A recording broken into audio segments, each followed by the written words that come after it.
Sports Interaction, Canada Sportsbook. Hello, everybody. Welcome back to Game Over Ottawa.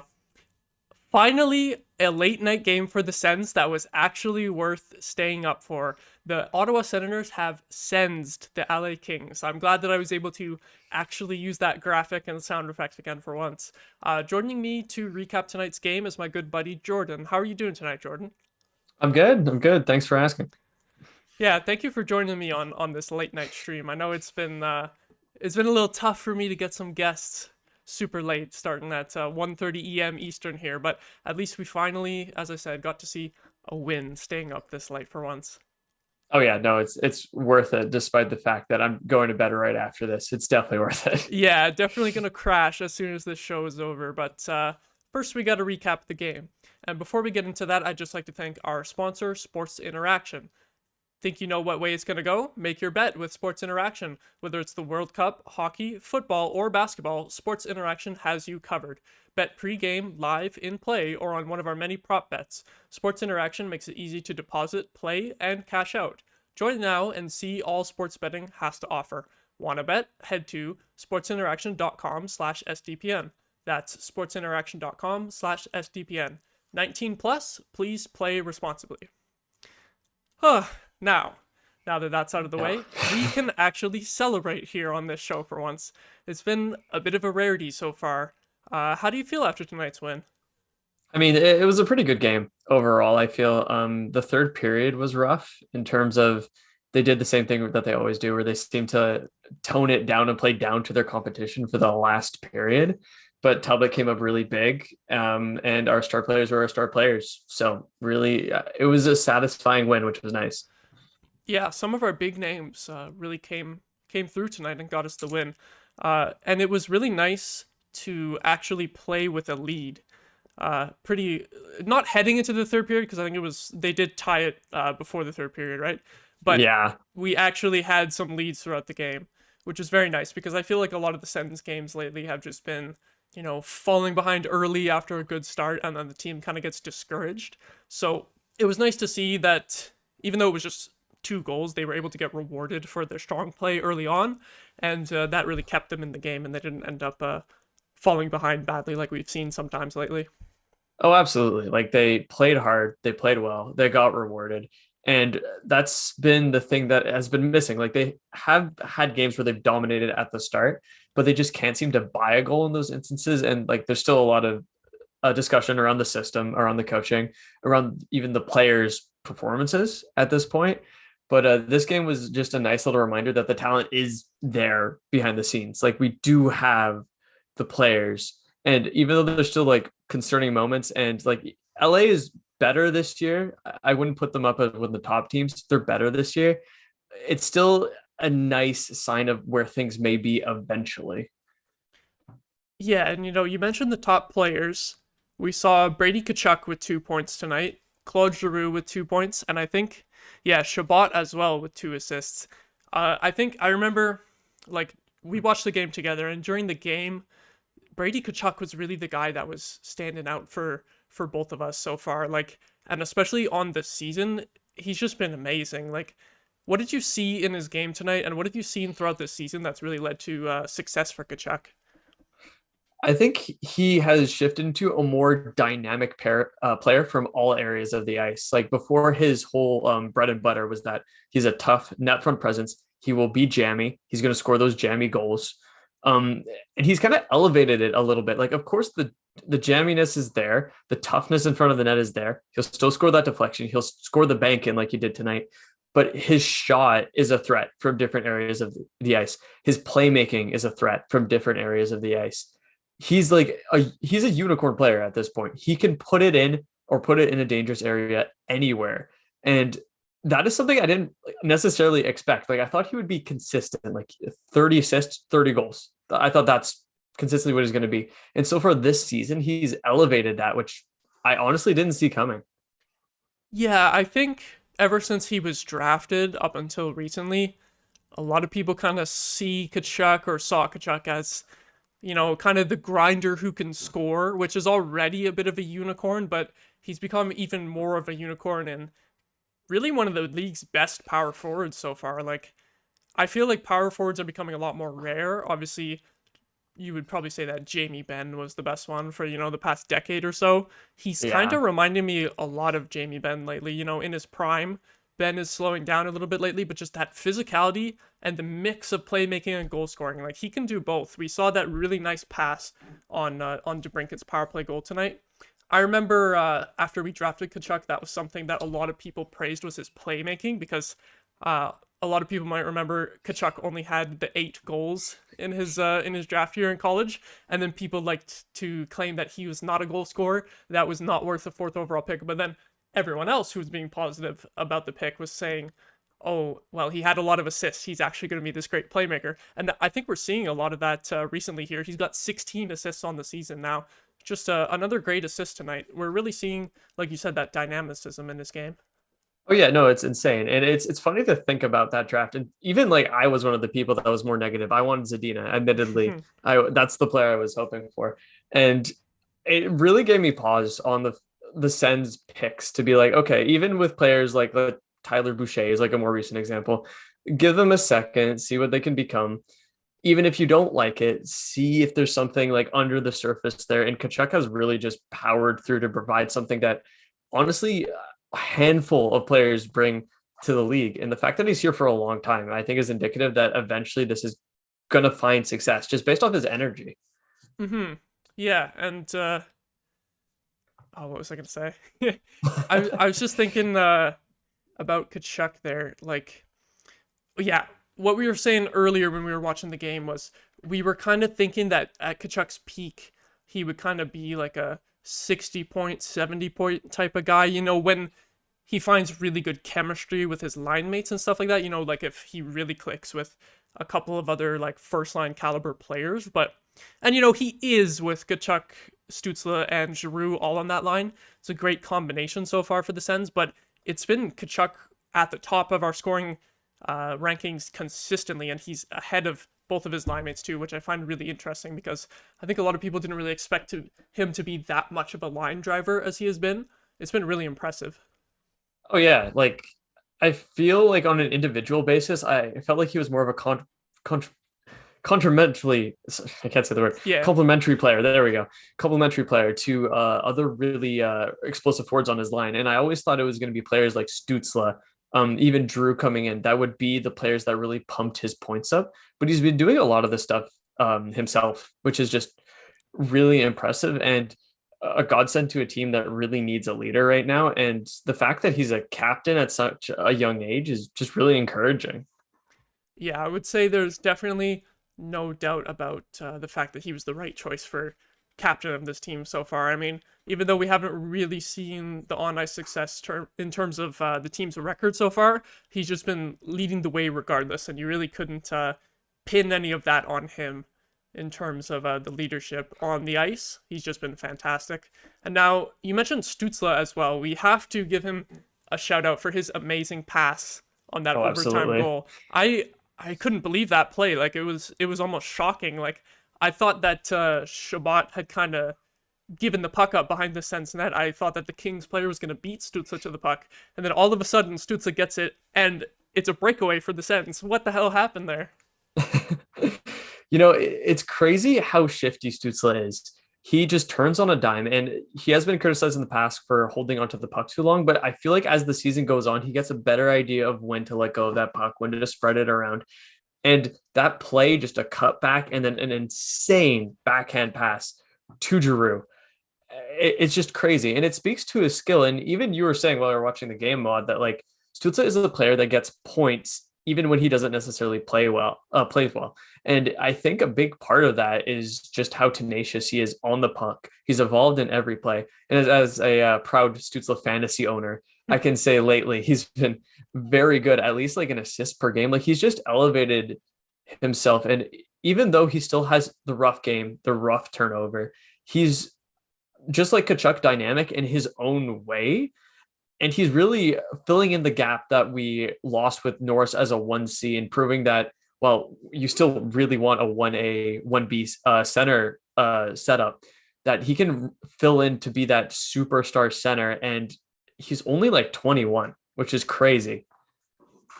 Yeah, I have to say, thank God that Stutzle made the switch to center last year. Could you imagine if he was still playing on left wing and we had Norris out right now? That would just be pure disaster. I feel like at that point we need Bedard. I Yeah, feel like just tank. We need a center. at that point, I think regardless of needing Bedard, we would be right on track for him, regardless of expectations, which we might be anyway, but at least we get to be a little bit more positive here today, Yes. celebrating a win. And it's kind of funny, you mentioned, Stutzla sometimes having the tendency to hold on to the puck a little bit too long. I felt like that play in OT was almost a little bit of a mix of, like, well, I'll say he held on to the puck for just the right amount of time, but it was like a little bit of hesitation after he picked it up and kind of juked it around the Kings player and made sure like not to turn it over. He kind of held on to it for a second, but then he got rid of the puck real quick, right to Giroux. I was amazed that he even realized that Giroux was all the way up there getting ready for a breakaway. So that was just perfect execution, really, wasn't it? Oh, absolutely perfect. And like I'd have to listen to the stream again, but I'm pretty sure I heard Drew yelling for it Oh, as soon as Stutzla escaped, which I mean makes sense. He was wide open, wide alone. But that's like a crazy backhand pass. Like I'm trying, like as someone who is barely played player in hockey, like I'm mostly goalie, but has played some player.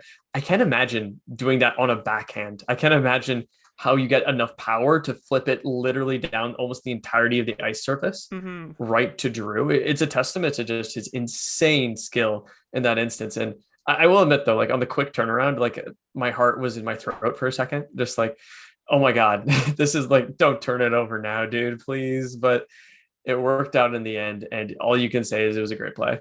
Yeah, just pure skill and smarts from Stützle on that play, and of course the beautiful finish from Giroux. I think that's kind of his go-to move on the breakaway in the shootouts. I think I've seen him score that before for the Flyers. Although I do also recall him taking slap shots in the shootout sometime, which I would love to see him do that this year for the Sens if we manage to get to a shootout. Um, and then I also want to discuss Alex DeBrincat tonight.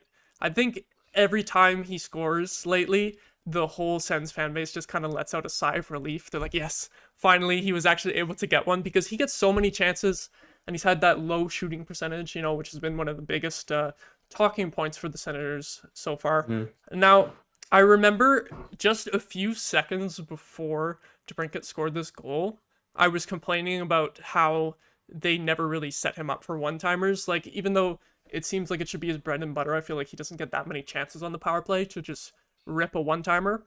And then Tkachuk found him right after I said that. I said, how hard is it to actually, set this guy up for one-timers? And then Tkachuk managed to pull it off. So that was a great moment tonight. How have you thought about Alex DeBrincat's game lately? I mean, I feel like it's kind of like 50-50 in the sense that I feel like he could be better, but whenever you watch him play, you see him create things on the ice. And with that inherent ability, it kind of brings the question of, is he being coached a certain way? Is the line failing to find chemistry? Like you can see a player scratching the surface of success whenever he steps on the ice. And they just haven't really put him in the positions to succeed. Like you mentioned, like a lot of the time he's not on his one-timer wall on the power play, which is strange. Mm-hmm. They pass to him and he acts like almost as a bumper when you want him as a shot when coverage moves over, right? And he has the playmaking ability, but he's here for the goal scoring. And I feel like it's nice to see it drip out a little bit as it has like over the last, like, I want to say 5 to 10 games. You've been seeing it more just show up as he becomes a bit more comfortable. I don't want to say like, oh, it's fixed or the coaching has finally changed to allow him to be more successful. I think it's still really fair to be critical of how the coaching has kind of developed that and how they facilitated his play. But the skill is there. It's so obvious. And I feel like if the Sens ever get on a winning run this season, he's going to be one of the main reasons why. Yeah, another goal on the power play for him.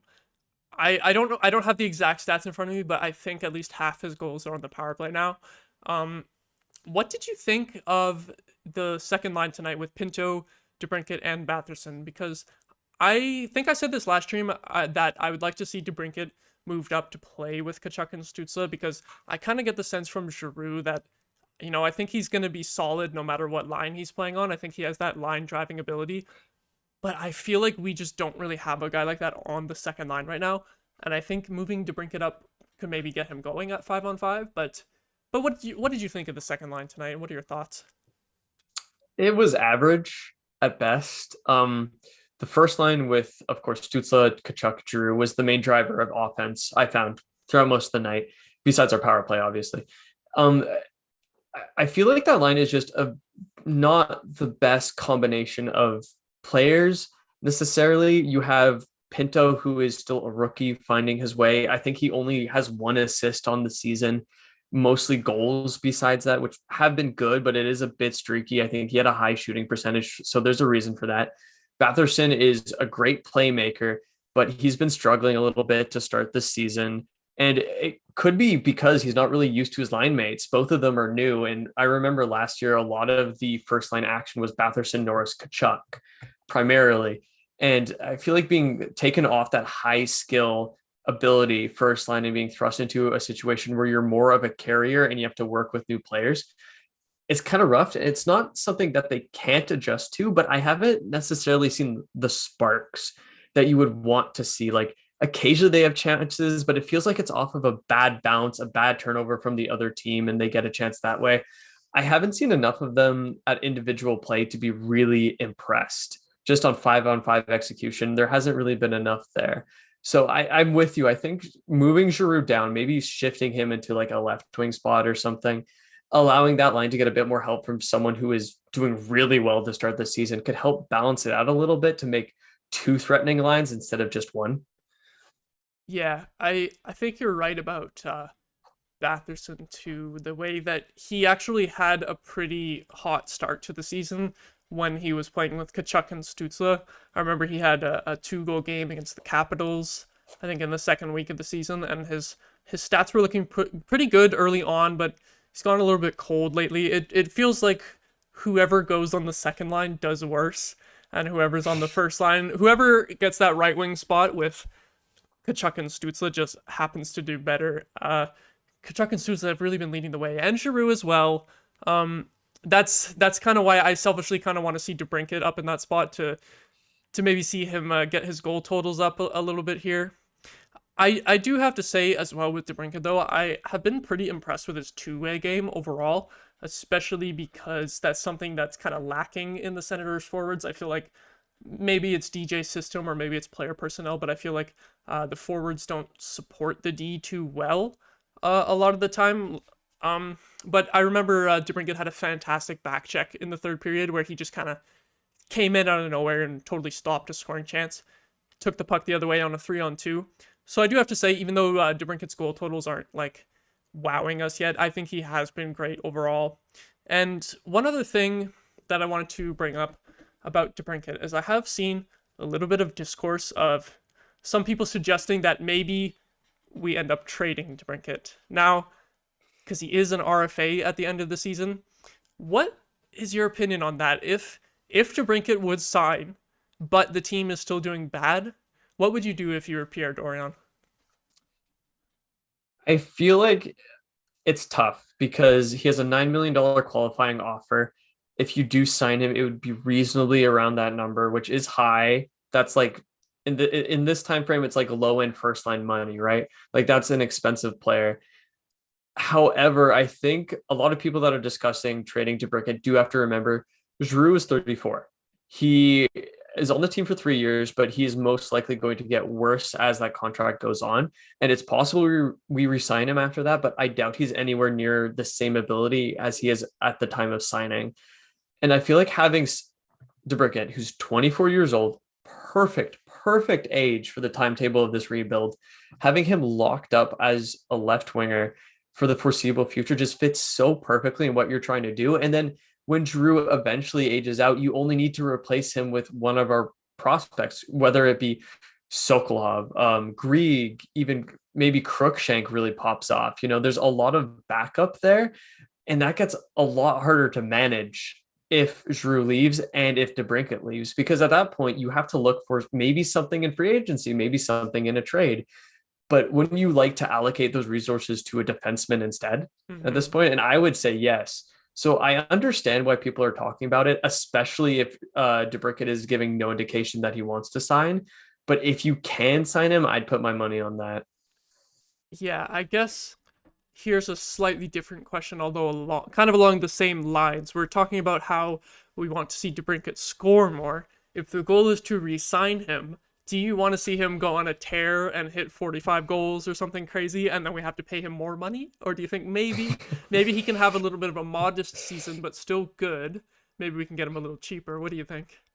I mean, I feel like if he was like at 30 points, like 60, 65 points, somewhere in that neighborhood, I don't think people would be that disappointed, Hmm. especially with how Kachuk has elevated himself to be like the first line left wing at this point.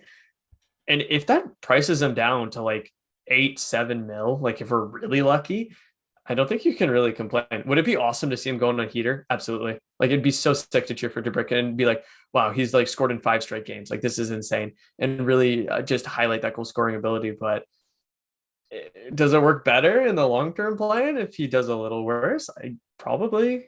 Yeah, I've been kind of thinking that it might be a sneaky good thing, the slow start, if we are able to sign him, that is, because obviously if the slow start drags on for too long, you could end up with a situation where the player's not so sure that they want to sign here long term. And I do have to say, if that ended up being the case with DeBrincat, I wouldn't be too disappointed about it, considering we only gave up draft picks. We didn't give up any known assets that we had for the Sens that we personally valued, like a top prospect that we all loved or something. And, I think you would be able to get a good return for him in trade if he did get moved. But I really do hope that Alex DeBrincat plays pretty well for the rest of the season, and hopefully we can get him locked up. That'd be nice. I still remember like Kevin Weeks tweeted like Oh, Senators and yeah. DeBrincat work on an extension. Everyone was just like, oh, it'll be like a few days, and then nothing, absolutely nothing. Yeah, and Which, that was in preseason, even yeah, before the first regular season game. I wonder how much truth there was to that, or what the circumstances were. That's really interesting. Really interesting to just sort of hear nothing since then.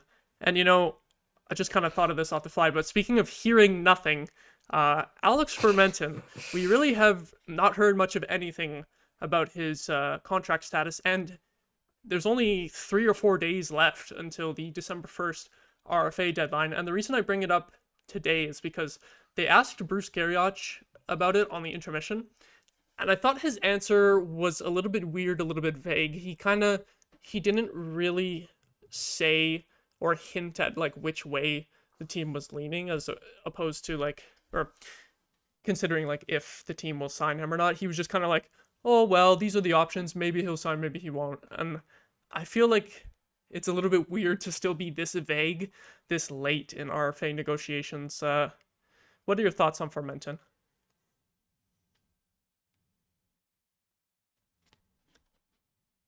oh, sorry, Monty froze for a second there. Oh, What was that?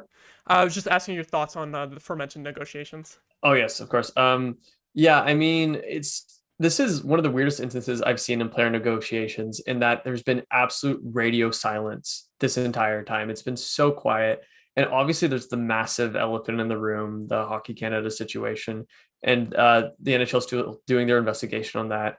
Um, but it's weird that there's no indication either way, and it leaves me to kind of wonder like I don't think the Sens will want to necessarily just ship an asset off at its lowest possible value right now, especially since if DeBrincat didn't play after December, they would still retain his rights if he ever did come back to the NHL.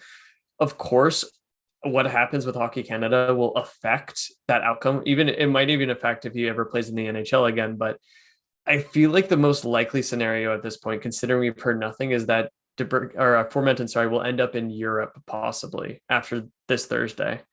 Yeah, and another thing that was mentioned was if, if they didn't say this outright on the broadcast, but if the Hockey Canada scandal is really an issue here in terms of why he hasn't received a contract yet, um, then there's the question of why hasn't Alex Fermenton just signed his RFA qualifying offer? Because you can always do that and you get an extra contract year, I think, at the same salary as before, or something like that.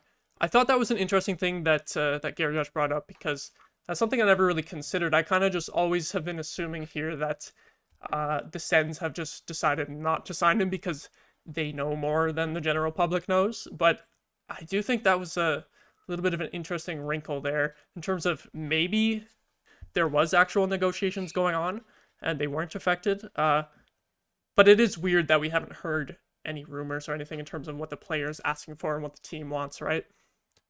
Yeah, no, it is really weird, and is an interesting thing that was like partially brought up on the broadcast.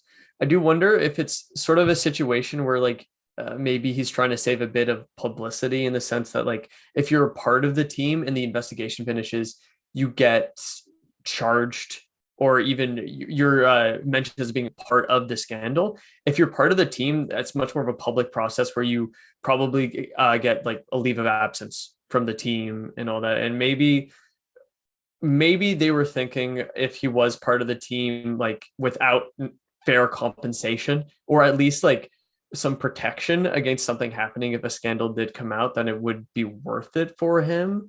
That's like my best possible guess, but it's a really interesting point. And honestly, this is like some of the most awkward negotiations I've ever seen. Mm-hmm. It's really strange to just have pretty much radio silence on an unsigned RFA all the way up till December 1st here. Usually it's crazy rumors, like no matter who the RFA is and what team.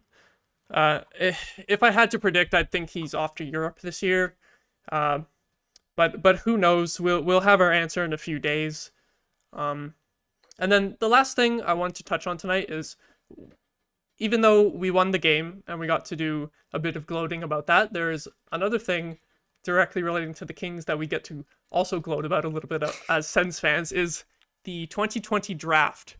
We have to talk about how good Stutzle and Sanderson have been as the 3rd and 5th overall picks. And I think out of the whole top 5 and maybe the entire top 10, like, we got the best 2 guys, really. Oh, I would agree with that. Like, it's hard to argue. And I know Corey Pronman for The Athletic did a redraft and he put Stutzle at 1, which is perfect. Which is perfect. Yeah. And I feel like he's just been the best player. Like, I do think in the Kings case, Byfield is a really raw prospect. He's still super young. He's still 20, just turned 20, like in August, I think. And he has a lot of room to grow. He's point per game in the AHL. I do think he's going to be a good player. I think so, absolutely. But it's crazy how you have this long build up to stardom, and you have Lafreniere, who has taken a while to really get going. Has been kind of disappointing. Mm-hmm. Obviously, the Rangers prospect pipeline has been pretty garbage. It seems for a while, but it's interesting that all these players really need all this runway to really get going. Whereas Stutzle came into the league essentially as a 50-point player. Last season, in the last 30 games, when he transitioned to center, he was a point a game player. And now this season, again, point per game player. And he gets, frankly, a beautiful assist to finish this game off in a game that Byfield isn't even playing. And I think that even though the Sens were kind of forced to pick Stutzle in like a roundabout way, they ended up with the best player, and I don't think they're going to be disappointed with that. Yeah, it's just, I feel like I had to bring it up since we were playing the Kings, and like you said, Byfield not even in the lineup today. It made me interested though to look up his stats and how he's been doing so far. He did play 8 games for the Kings, I guess, at the start of the season, had 3 assists, and then down to Ontario in the AHL. 8 games, 4 goals, 4 assists for 8 points. So that's actually looking pretty good down here. But I kind of feel like as the 2nd overall pick at the age of 20, although he was a bit of a later birthday, so he did just turn 20 last August, I feel like the Kings might have been expecting a little bit more from Byfield right now. And, you know, he's kind of the guy who should, in the long term, replace Kopitar. So they got to hope that he develops smoothly here. I was kind of hoping to have like a Kings guest on today, because I wanted to ask them directly how they're feeling about, you know, having Byfield and then seeing Stutzle putting up points, and even maybe Sanderson, although the Kings are pretty good on D. It was pretty fitting how Stutzle got that amazing assist in OT there to finish the Kings off. It was a nice moment. And the Sens looking real good from that 2020 draft, I have to say. Oh yeah, no, definitely. And even Sanderson today, Hmm. again, like he was the perfect encapsulation of if you don't notice a defenseman, they're doing exactly what they're supposed to be doing. Exactly. Like he almost scored off of a good forecheck, I think, by Pinto and Batherson. But besides that, he was just solid in his own end. And the Sens had defensive gaps, but it never feels like he's on the ice for those. He's just such a great lockdown option. And I feel like as he develops as a defenseman, if the points keep coming, he's gonna be like I'm not gonna like a Hedman light. I'll say that a Hedman light potentially. Wow. I feel like it's a big prediction, but I feel like he has that potential if he keeps going like this. I could see it now that we're starting to see some more point production from Sanderson and a little bit more of his offensive game, after he got accustomed to defense at the NHL level, sort of over his first 10 games or so. He was a little bit quieter offensively. Now that we're seeing more of his offensive side, I kind of see where you're coming from on the Hedman Light comparison. Yeah, It's a big name to throw out there, but Sanderson's been so good. I wouldn't be too shy to make those big comparisons. Yeah, just can't praise Sanderson enough so far. He's really been great. Oh, exactly. Oh, exactly. And obviously, like Hedman is like a whole other stratosphere of just amazing defensemen. But I think he really has potential to be something special. At the very least, a really solid top two defenseman. And it wouldn't surprise me if eventually he even passes Shabbat on the depth chart. But we'll have to see. Hmm. And now, just quickly before we go here, we've got a couple minutes left. I wanted to ask you, how are you feeling in terms of the Sens after this road trip, finishing 2-2 after starting 0-2? Because I think most people, after we were 0-2 halfway through the road trip, and especially losing to the Sharks, which is one of the games we expected to do better in, I think a lot of people were saying, like, DJ Smith should be fired when we get back from the road trip and stuff like that. And I know you were kind of leaning that way before this. How do you feel now that we Mhm. won the last two games? I feel like it's difficult in the sense that you do see the positives in the last two games of the Sens when they play well. But I feel like I've always been conflicted about the fact that the Sens have player talents, like we've been talking about Tkachuk, Stutzle, Giroux, DeBrincat, Batherson, Shabbat, Sanderson. These are all players that play, frankly, really good hockey. And it's made me wonder, especially at the start of the season, if those skilled players have been able to mask a lot of the inconsistencies with DJ's system. And Hmm. I feel like games like this against Anaheim, especially, but even the Kings, who's a good opponent, but not an amazing opponent. I wonder if this is more the players overachieving in spite of the system instead of the system elevating them to success. Ideally, I would still want a change when they come back from the road trip. I would like a different voice in the room, see if that gets them to be more consistent. Because if we get back from the road trip and immediately lose the next two games, the conversation it's immediately returned to where we were. Yeah, I was kind of leaning the same way as you. I was hoping to see a coaching change after the road trip. Now that we've won the last two, I don't think that's going to happen. I don't think they'll do it after two straight wins. Mhm. I think we're just going to have to hope here that the Sens can go on a decent run. I think it'll be a little tough, especially going into the next week. We got two games against the Rangers, which is obviously a very good opponent. But I don't know. We'll see. At least after this game, I feel a bit of positivity for once about the Sens. Me too. Hopefully, that positivity won't be just naivety. Agreed. I just hope that they can keep it up, maybe make us a little bit more happy with a couple more wins. Hmm. And that's where we are going to wrap it up tonight. Thank you, everybody, so much for watching. If you liked it, leave a like on the YouTube video and remember to subscribe to SDPN. I've been your host, Maude. Thank you for joining me, Jordan. Anytime. Thank you. And the next Sens game on Wednesday, Charlie will have that game for you. Thank you for watching, everybody, and have a good night or good morning if you're watching this the morning before. Take care, everyone. Game over! Powered by Sports Interaction, Canada Sportsbook.